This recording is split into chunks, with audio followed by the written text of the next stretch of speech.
जून के इस्लामाबाद मुफाहमती मुआहदे के बाद बार बार जंगबंदी की खिलाफ वर्जियाँ क्यों हो रही हैं?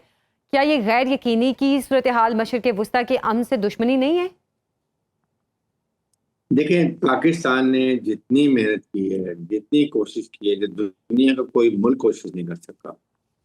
फिर बेशक। फील्ड मार्शल सैयद आसिम मुनीर ने पर्सनल एफर्ट से, बिकॉज प्रेसिडेंट ट्रम्प उनको बहुत लाइक करते थे, कॉन्फिडेंस डेवलप हुआ था। एंड फिर फील्ड मार्शल डायरेक्ट उनसे बात करते थे, जेडी वैन से बात करते थे, ईरानी लीडर से बात करते थे, गल्फ के ममालिक से बात करते थे, तुर्की से बात करते थे। ही डिड पर्सनल एफर्ट और अल्टीमेटली जनवरी में इसको हमने एक इस्लामाबाद अकॉर्ड एमओयू साइन करवाया और वहाँ ये भी डिसाइड हुआ कि 3 टेक्निकल कमेटी बनेंगी, वो सारा वो डिसाइड हुआ। बात ये है कि देखें, ईरान ये जो मुआहदा हुआ है इसमें I personally feel Iran is beneficiary. Iran की सैंक्शन खत्म हो गई, ईरान के एसेट रिलीज हो गए, ईरान को अलाउ कर दिया है कि आप अपना ऑयल और गैस जो है मार्केट प्राइस पे बेच सकते हैं। और उसके बाद उनको $300 बिलियन का जो उनका जो नुकसान था इंफ्रास्ट्रक्चर का, वो भी खाजी के विल मेकअप दैट डेफिनेटली, जिन ममालिक से भी हम लेके देंगे। उसके बाद ईरान को चाहिए है कि दे हैव टू इंश्योर के एक कंड्यूसिव फ्रेंडली एनवायरनमेंट्स क्रिएट करे, जैसे चल रही हैं। और अगर कोई शिप एक आध वायलेशन करता भी है तो आप उसको वार्निंग दे दें, आप उसको वार्निंग शॉट्स फायर कर दें। उसके बाद पाकिस्तान और कतर जो है वो इसमें मीडिएटर हैं, आप उनको इन्फॉर्म करें जी कि ये शिप ये कर रहे हैं, आप इमीडिएटली अमेरिका को बताएं, उनको वहां से रूट डाइवर्ट करें, वापस चले जाएं।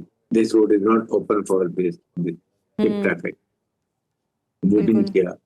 और आप उधर आपके रहबर आला आयतुल्लाह अली खamenei शहीद की तदफीन हो रही है। पूरा ईरान बल्कि पूरी आलम में इस्लाम वो इस वक्त सोग में है, कर रहे हैं। आपने 3 जहाज, जिसमें एक सऊदी अरब का, एक कतर का और एक आई थिंक एक और जो मुल्क है, 3 जहाजों पे आपने ड्रोन फायर करके उनको नुकसान पहुंचाया। आपने सऊदी अरब से भी ताल्लुकात थोड़े से खराब किए, कतर से भी, जिनसे आपके बहुत अच्छे ताल्लुकात हो गए थे। फील्ड मार्शल आसिम मुनीर ने बड़ी कोशिश करके ईरान को भी समझाया था, सऊदी अरब को, कतर को समझाया कि आप आपस में खलीजी ममालिक आपस में मत क्लैश करें। यही इजराइल चाहता है, आप डिस्ट्रॉय और खुदा न खास्ता नुकसान हुआ उसका बेनिफिट इजराइल होगा। तो वो भी हुआ, लेकिन आपने उसको बावजूद इसके किया, उससे इजराइल तो यही चाहता है, इजराइल ने यही को बड़ा खुश हुआ और अमेरिकन प्रेसिडेंट ने रिटेलिएशन की और बड़ी ठीक ठाक 85 टारगेट पे वो 80 टारगेट अटैक किया। फिर आपने अटैक किया, फिर वहां से अटैक हुआ। अभी शुक्र है कि खुदा के दोबारा अभी रुके हुए हैं। इस कॉन्टेस्ट में ईरान को चाहिए कि रिस्ट्रेंट हो, ईरान को नहीं चाहिए कि वो इंस्टॉल अंग्रेजी करवाए। अमेरिका को बहुत प्रेशर प्रेजेंट के ऊपर, because he has not gain anything, he cannot satisfy its own public कि मैंने क्यों अटैक किया, because he could not achieve their war objectives। और इजराइल को भी, और इजराइल ये चाहता है कि ईरान पूरा डिस्ट्रॉय हो जाए ताकि उसको हमेशा के लिए। ये आपने बिल्कुल ठीक बात की कि इजराइल भी चाहता है कि ईरान डिस्ट्रॉय हो। ब्रिगेडियर साहब, जिस तरह अभी अली साहब कह रहे थे कि ईरान की जो पॉलिटिकल लीडरशिप है वो पाकिस्तान के किरदार की तारीफ करती है, मानती है कि पाकिस्तान ने सालसी के लिए बहुत कोशिशें की हैं, लेकिन एक तासुर ये भी है कि ईरान की मिलिट्री और सियासी लीडरशिप के दरमियान कुछ नज़रियाती इख्तलाफात हैं, जिसकी वजह से हम देखते हैं कि एक तरफ सियासी क़यादत जो है वो मुज़ाकरात को आगे बढ़ा रही है, लेकिन मिलिट्री लीडरशिप में कहीं ना कहीं वो कोई अटैक ऐसा हो जाता है जो कि उन तमाम मामलात को फिर से पीछे ले जाता है। तो अगर तो वाकई ये इख्तलाफात हैं तो फिर ये तो हर वक्त खतरा रहेगा कि अब फिर जंग शुरू हो गई, अब फिर जंग शुरू हो गई। देखें, बात ये है कि ये पाकिस्तान की तो चलिए कोई ऐसी बात नहीं है, लेकिन बात ये है कि it is a temporary cease पर आर्जी जंगबंदी है। बिल्कुल, आर्जी जंगबंदी को मुस्तकिल जंगबंदी करने के लिए ही ये अकॉर्ड साइन किया गया और इसमें पाकिस्तान की और तुर्की की बहुत एफर्ट है। फील्ड मार्शल की तो दुनिया रिकग्नाइज करती है जिस तरीके से एफर्ट की गई है। अब आप मुझे ये बताइए कि पहले जो 50-60 दिन लड़ाई रही, कितनी दुनिया में एनर्जी क्राइसिस हुई, कितनी इकोनॉमिक क्राइसिस हुई, कितने फूड सिक्योरिटी क्राइसिस हुए, दुनिया हिल के रह गई।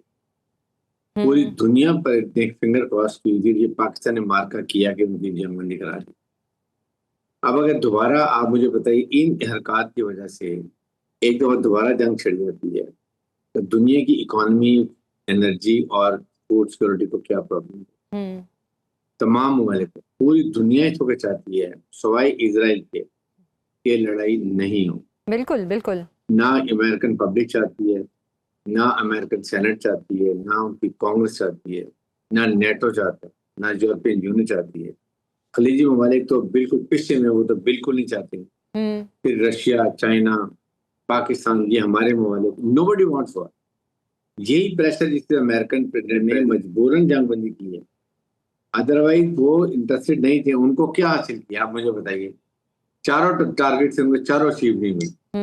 तो उनका वो ही can't go and tell the अपनी अमेरिकन पब्लिक को मैंने लड़ाई क्यों की और आपने हासिल क्या किया और आपने किस टर्म्स के ऊपर आपने कंडीशन दी। बिल्कुल। इसकी वजह से समझने की बात ये कि Iran is a beneficiary. So Iran को ये सोचना, ये दफा का हक तो उस वक्त हो गया अमेरिका इस पर अटैक कर रहा हो। अगर एक शिप गलत लाइन में आ गया है, 3 लेन बनी हुई है, एक नॉर्दर्न लेन है, एक सेंट्रल लेन जिसे मानी लगी हुई है, एक सदर्न लेन जो ईरान के कंट्रोल में है। जी। अगर वो ओमान की लेन में आ गया जहाज नॉर्दर्न लेन से, तो आप उसको कम से कम चलें, उसको वार्निंग दे के रोक तो दें। आप उसको, आपके ताल्लुकदार सऊदी अरब से, आप सऊदी अरब को रिंग कर दें, आप तुर्कियों को रिंग कर दें, आप पाकिस्तान को रिंग कर दें, आप कतर को रिंग कर दें, जी ये जहाज अगर इसको please return it, we will have to, बाकी इनकरेज होंगे, but you can't directly fire, your no reason. और आप ये भी रोग अगर बनेंगे और आपके रेडिकल एलिमेंट जो आपके हैं वो मेरे ख्याल में इनके कंट्रोल में नहीं है, बिल्कुल। गवर्नमेंट के। वो अपने सोच सकते हैं विदाउट रियलाइजिंग कि कॉन्सिक्वेंसेस क्या हो सकती है। आपकी अवाम ने इतनी 47 ईयर से मिजरी से गुजरी हैं। आप जब ऑयल और गैस बेचने शुरू कर रहे हैं, आपको पैसा मिल रहा है, सब कुछ मिल रहा है, आपके अवाम को ट्रिकलिंग इफेक्ट जाएगा, उनके हालात बेहतर होंगे, उनका गवर्नमेंट के ऊपर कॉन्फिडेंस डेवलप होगा, गवर्नमेंट विल मोर स्ट्रॉन्ग। आप इस वक्त जैसे आपको जरूरत नहीं है करने की। इस वक्त अमेरिका लूजर है, अमेरिकन के पास कुछ भी नहीं है सवाए न्यूक्लियर डी न्यूक्लियराइजेशन के, जो वो पूरी कोशिश कर रहे हैं। इसके अलावा अमेरिका ने क्या हासिल किया? Nothing.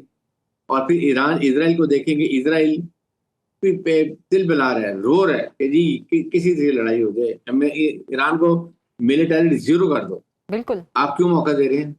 Don't you understand it? अब इतनी कोशिश है, पाकिस्तान के लिए भी फायदा मंद है। ईरान स्ट्रांग है तो पाकिस्तान को बहुत बड़ी डेप्थ मिलती है, we feel very secure about it. That is what I am saying कि आपको चाहिए कि ईरान को चाहिए अपनी गवर्नमेंट को कि ईरान रिपब्लिक गवर्नमेंट से बात करे, please show restrain, don't do ये आप इनिशिएटिव मत लें, आप इस तरह की चैलेंज मत करें। तो ब्रिगेडियर साहब, कोशिश करेंगे फायदा। फिर क्या ये समझा जाए कि जंग में आबनाए हुर्मज़ ईरान के लिए एक स्ट्रेटेजिक हथियार बन चुका है, और क्या वाकई ईरान आबनाए हुर्मज़ पर मुस्तकिल और मुकम्मल कंट्रोल हासिल कर सकता है? देखें, उनकी नॉर्दर्न साइड पर ओमान है, दरमियान में माइन लगी हुई हैं, सदर्न साइड पे ईरान है। बिल्कुल जी, आप ओमान के एरिया में ओमान और ये मिलकर इसको चला सकते हैं। सेकंड, आपकी जब अंडरस्टैंडिंग हो जाएगी खलीजी ममालिक से, तो फिर वो आपकी अंडरस्टैंडिंग हो जाएगी। अमेरिका को एक बार विथड्रॉ होने दें, मुआहदा साइन होने दें, आप 100 चीजें कर सकते हैं। आपका कंट्रोल फिर भी है स्टेट ऑफ हॉर्मुज़ के ऊपर। No, you can't, nobody can take it. Despite लड़ाई की, क्या वो उन्होंने स्टेट ऑफ हॉर्मुज़ को खोल लिया? नहीं खोल सके। दैट मींस अंडरस्टूड कि ईरान का कंट्रोल रहेगा, बट आपको किसी हालत में भी अमेरिका को चाल मत देना। उनका इस वक्त ईगो भी हट हुआ है, बिल्कुल। उनको एम्बेरसमेंट भी हुई, उनकी साख को भी नुकसान हुआ, क्रेडिबिलिटी भी खराब हुई है, जबकि वो एक सुपर पावर है, ठीक है। और फिर इजराइल से भी उनके ताल्लुकात खराब हो गए हैं, और इजराइल तिलमिला रहा है किसी तरीके से। तुम्हें देखें उसका क्या डिजाइन था कि ईरान को बिल्कुल मिटाइल जीरो कर दो, उसके मिसाइल्स, उसके ड्रोन्स, उसके रिजीम चेंज कर दो, वहां पर अपनी मर्जी की वो ईरान की वो इजराइल हुकूमत ले, वो रिकग्नाइज कर ले इजराइल को। फिर जब वो ग्रेटर इजराइल के लिए मिडिल ईस्ट जाता है, उसको कोई थ्रेट ना हो इजराइल की, ये ईरान की तरफ से। That is what they wanted. लेकिन अब वो ख्वाब पूरा नहीं हुआ। दूसरा ख्वाब पूरा नहीं हुआ कि जब ईरान नहीं हुआ, फिर खलीजी ममालिक और ईरान आपस में मिलकर they realise now we have to together to counter Israel. तो वो तो अभी बड़ा परेशान बैठे है। तो इसको यही फील्ड मार्शल ने इनको समझाया। तो आप इस वक्त अपनी स्ट्रेटजी यूज करें, अपना सियासत इस्तेमाल करें, किसी तरीके से मुआहदा को पैर तक नहीं पहुंचाई। तो यूनाइटेड नेशन में जाके ये वहां से अथेंटिक वेरीफाई होके आएगा रेजोल्यूशन की शेप में देन अमेरिका इसको इतनी आसानी से यूनिलैटरली नहीं स्पाइल करेगा। ये मराहल पूरे होने दें, दैट्स व्हाट आई से। तो आई एम ब्रिगेडियर श्योर साहब, कि नकवी साहब इस बात से इत्तेफाक करेंगे। ब्रिगेडियर साहब यहाँ पे एक सवाल ये भी है जो एक सोच आती है कि हालिया अमरीकी हमलों में ईरान के रूस चीन तिजारती राब्ते जो हैं वो निशाना बने और बैनुल अक़वामी राहदारी में शामिल जो रेलवे लाइन थी उसको भी तबाह करके ईरान की मईशत को निशाना बनाया गया। क्यों? लेकिन they will like to pinch you, आपको वो नुकसान करेंगे इकोनॉमिकली। दिन से उन्होंने आपकी सैंक्शन भी लगा दी, दोबारा ऑयल गैस पे सैंक्शन लगा दी। What have you gain? इस 3 जहाज़ों पे अटैक करने से आप मुझे ये बताइए कि ईरान ने क्या हासिल किया, क्या खोया, क्या पाया? सिर्फ खोया, पाया नहीं। ये उनको समझ होनी चाहिए। आपने क्यों अपने ये सैंक्शन रुकवा ली? आपने क्यों स्टेट ऑफ अनसर्टेनिटी और एक मिसट्रस्ट को और दोबारा फिर लिया? जो फील्ड मार्शल ने इतनी मुश्किल से, दुनिया के कोई मुल्क इसको किसी तरीके से भी इसको वो कंट्रोल नहीं कर सके। दुनिया का मुल्क जो है वो इसको सीजफायर नहीं करा सके थे, ये मुआहदा नहीं करा सके, जो हमने करा के दिखा, दुनिया को बता दिया, हमारा स्ट्रक्चर दुनिया में हाई हो गया। इसको पाए तकमील तक पहुंचने 60 दिन से 90 दिन हो जाए, 120 दिन हो जाए, कोई बात नहीं, लेकिन इसको चलने दें। और अभी भी आई एम वेरी होपफुल, लड़ाई नहीं होगी। अच्छा। इसलिए कि दुनिया नहीं चाहती लड़ाई हो। नंबर 2 कि इस वक्त जो हालात हैं वो फेवर में नहीं है इकोनॉमिकली, एनर्जी की तरह, फूड सिक्योरिटी की तरह। इससे भी लड़ाई नहीं होगी और फिर ये सूट भी नहीं करती इस वक्त। इसलिए इन एनवायरनमेंट्स के अंदर पूरी कोशिश करें कि ईरान अपनी मिलिट्री पावर को भी बचाए, अपने सॉवरेनिटी को भी बचाए, अपनी ईगो को भी बचाए। आप पहले ही आपका अपर हैंड है, आप अच्छी कंडीशन, आपने अपनी मॉरल हाई ग्राउंड से आपने नेगोशिएशंस किए, आपको उसमें भी आपको फायदा हो रहा है। सो इसको लेके चले, बिल्कुल इश्तियाल नहीं करते। This what is my personal opinion. सही। तो ब्रिगेडियर साहब, आप इस तमाम तरफ सूरत हाल में जो दोबारा से पैदा हुई है जंग के हवाले से, खलीजी ममालिक के रवैये को या रद्द-ए-अमल को कैसे देखते हैं? क्योंकि जब जंग शुरू हुई थी तब उनका बिहेवियर बहुत कंट्रोल था, लेकिन अब जब दोबारा से ये मामला शुरू हुए हैं तो उनका रद्द-ए-अमल ऐसा है कि अगर अब अटैक हुआ तो हम जवाबी अटैक करेंगे। क्या ऐसा हम कहें कि मुमकिन है कि खलीजी ममालिक अब अगर ईरान की तरफ से अटैक आता है तो वो जवाबी हमला करेंगे? देखिए, इसमें बात यह है कि वी मस्ट अंडरस्टैंड कि खलीजी ममालिक बिल्कुल नहीं चाहते ईरान से लड़ाई करना। इसलिए कि देखिए, ईरान बेसिकली अगर देखें तो वो खलीजी ममालिक पर अटैक नहीं कर रहा। वो जहाँ पर अमेरिकन अड्डे हैं, बेसिस हैं, वहां पर उनके ईरान की अमेरिका की तनसीबात को नुकसान पहुंचाता है, उनके ट्रुप्स को नुकसान पहुंचाता है, उनके रडार्स को नुकसान पहुंचाता है। यहाँ पर वो करता है क्योंकि बेसिकली अब जाहिर है कि जब आपके खलीजी ममालिक में उन्होंने आके पूरे बेसिस कायम किए और सारा खर्च भी इन ममालिक ने किया है, तो ईरान को अपनी सिक्योरिटी के लिए उसे लेजिटिमेट ट्राई करे। लेकिन ईरान को भी सोचना चाहिए, और यही फील्ड मार्शल दोनों को समझाया था कि आप ना सेक्टेरियन क्लैश करें, ना आपस में लड़ें, बल्कि आप ईरान और खलीजी ममालिक शुड गेट टुगेदर। जब आपकी दोनों फोर्सेस मिल जाएंगी, you will have a force multiply, आप ज्यादा स्ट्रांग हो जाएंगे। Israel will think 10 time before attacking, Qatar को करे या किसी और ममालिक को करे, सऊदी अरब को करे या कहीं जाए, बिकॉज नोइंग कि ईरान इनको सपोर्ट करेगा। तो इन चीजों का फायदा उठाने बजाय कि आप अकेले हैं, your 5 fingers but when it's a fist it's very strong. That is what field marshal has told. बिल्कुल। तो ब्रिगेडियर साहब, अगर अमेरिका ईरान को दबाव में लाकर फिर मुज़ाकरात करना चाह रहा है तो फिर ये किस तरह मुमकिन है? क्योंकि ईरान तो हर्मज़ को अपनी ताकत के तौर पर इस्तेमाल कर रहा है, जैसे मैं पहले भी बात कर रही थी। ऐसी सूरत में अमन कैसे होगा? क्योंकि मशरिक़ वुस्ता की तरफ से भी एक कशीदा सूरत हाल है कि अगर ईरान ने दोबारा अटैक किया तो वो भी जवाबी अटैक कर सकते हैं, और ईरान इस वक्त ऐसे चौकन्ना बैठा है कि अगर कहीं से कोई सायरन भी बजता है तो वो जवाबी वार करने के लिए तैयार हैं। तो फिर ये अमन वाली सिचुएशन कैसे स्टे करेगी? क्योंकि अभी तो फिर वही बात आती है, सूरत हाल ऐसी है, कभी जंग कभी अमन, कभी जंग कभी अमन। देखें, अमेरिकन को वो बेटर हुए हैं कि उनको वो कामयाबी नहीं जो करनी थी।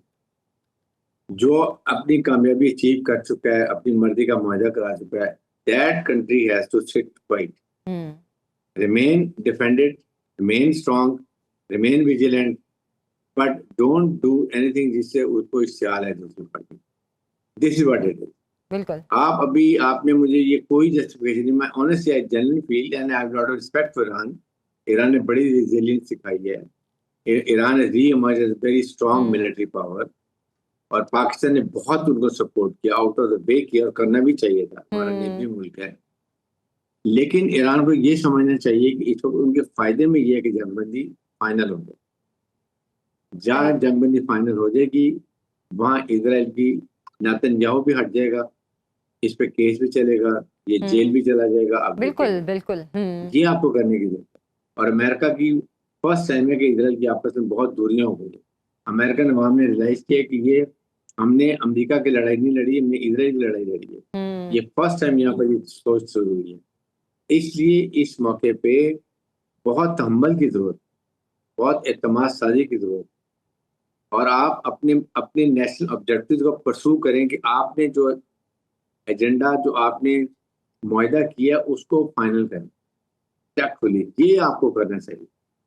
सही आपको भी लड़ाई ना अमेरिकन को भी सूट करती है, ना आपको सूट करती है, ना अमेरिकन पहले लड़ाई में बिल्कुल क्या ऐसे ही हासिल है। कर लिया, अभी भी कर लेंगे। तो वो अगर करेंगे तो ईरान भी तो इसराइल को तबाह कर देगा, बिल्कुल वो इसराइल को तो नहीं छोड़ेगा। बिल्कुल